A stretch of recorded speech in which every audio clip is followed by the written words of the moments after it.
الرحمن السلام علیکم عزیز طالبات، پولیٹیکل سائنس کی آن لائن کلاس آج 9 دسمبر 2020 ہے۔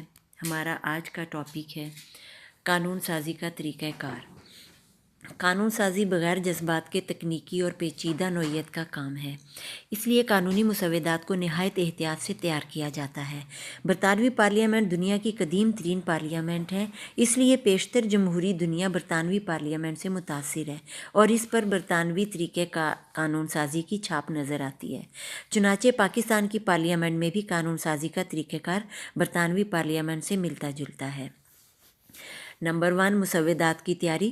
مسودات کی تیاری ایک تکنیکی نوعیت کا معاملہ ہے، اس لیے مسودہ قانون کی تیاری کے لیے حکومت ماہرین کی خدمات حاصل کرتی ہے۔ تمام سرکاری مسودات حکومت کی زیر نگرانی وزارت قانون تیار کرتی ہے، جو ماہرین کے ذریعے یہ فریضہ سر انجام دیتی ہے۔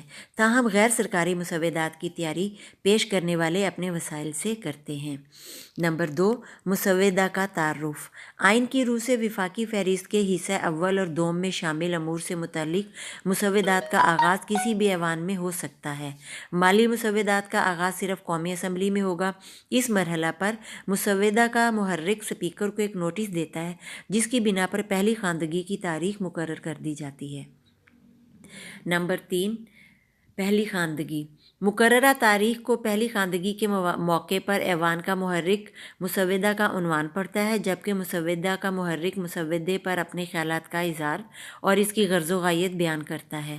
پہلی خواندگی محض رسمی کارروائی ہوتی ہے، اس موقع پر باقاعدہ بحث و تمیز نہیں ہوتی اور دوسری خواندگی کی تاریخ مقرر کر دی جاتی ہے۔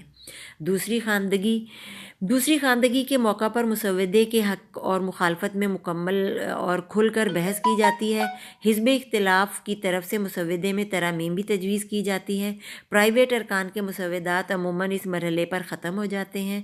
آخر میں رائے شماری ہوتی ہے۔ اگر ایوان کی اکثریت مسودے کی حمایت کر دے تو مسودہ کمیٹی کے سپرد کر دیا جاتا ہے، بصورت دیگر ختم ہو جاتا ہے۔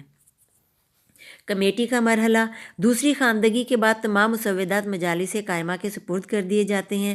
کمیٹی کے ارکان کی تعداد محدود ہوتی ہے، اس لیے مسودہ کے تمام پہلوؤں کا تفصیلی جائزہ لیا جاتا ہے۔ کمیٹی میں حزب اقتدار اور حزب اختلاف دونوں ارکان شامل ہوتے ہیں۔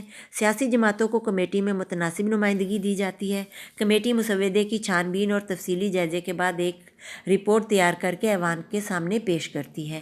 تیسری خواندگی۔ کمیٹی کی رپورٹ کے بعد مسودہ دوبارہ ایوان کے پاس آتا ہے۔ یہ مرحلہ محض رسمی کارروائی ہوتی ہے اور مختصر بحث کے بعد رائے شماری کرائی جاتی ہے۔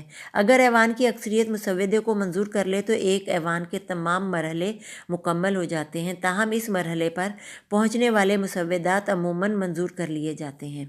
دوسرے ایوان کی منظوری۔ ایک ایوان کی منظوری کے بعد مسودہ دوسرے ایوان کو بھیجا جائے گا۔ دوسرا ایوان بھی اسی طریقے سے 90 دن کے اندر یا تو اسے منظور کرے گا یا اس میں ترمیم تجویز کر کے پہلے ایوان کو واپس بھیج دے گا۔ اگر دوسرا ایوان 90 دن کے اندر کوئی کارروائی نہ کرے تو مسودہ منظور متصور ہوگا۔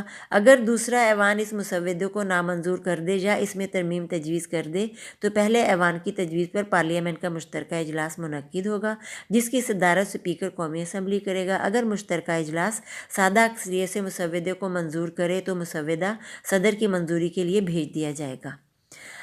نمبر 8 اور آخری پوائنٹ ہے صدر کی منظوری۔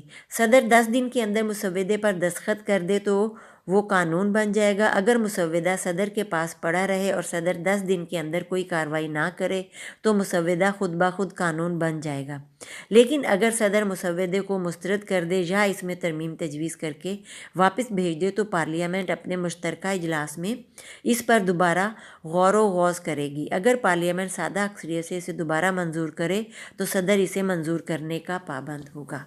عزیز طالبات، یہ ہماری پارلیمنٹ میں قانون سازی کا طریقہ کار۔ اس کے ساتھ ہی ہمارا آج کا لیکچر اختتام پذیر ہوتا ہے۔ بہت شکریہ۔ فی امان اللہ۔